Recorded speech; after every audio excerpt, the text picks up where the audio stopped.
Salut à tous. Alors aujourd'hui, j'avais envie de vous parler d'un sujet qu'on évoque très peu dans les médias aujourd'hui, à l'approche des élections présidentielles également. C'est l'Europe.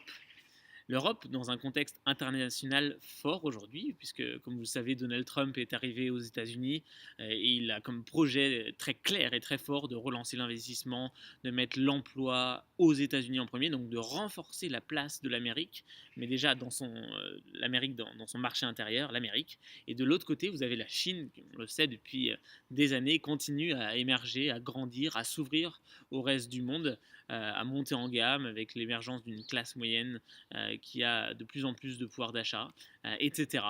Et au milieu, on a un continent dont on ne sait pas trop quoi penser, qui tend un peu à disparaître, dont la voix est de moins en moins forte, à l'international notamment. On peut aussi évoquer la Russie qui prend une place de plus en plus importante avec Vladimir Poutine, notamment sur le terrain géopolitique. Et donc, il y a une urgence aujourd'hui à reconstruire une Europe plus forte.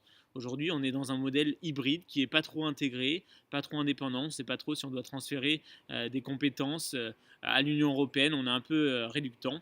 Et donc, il faut avancer c'est une priorité, on doit avancer sur ce projet européen et avoir de l'audace pour recréer quelque chose de totalement nouveau, quelque chose de plus intégré ou une union latine des pays du sud de l'Europe, comme le propose Rafik Smati.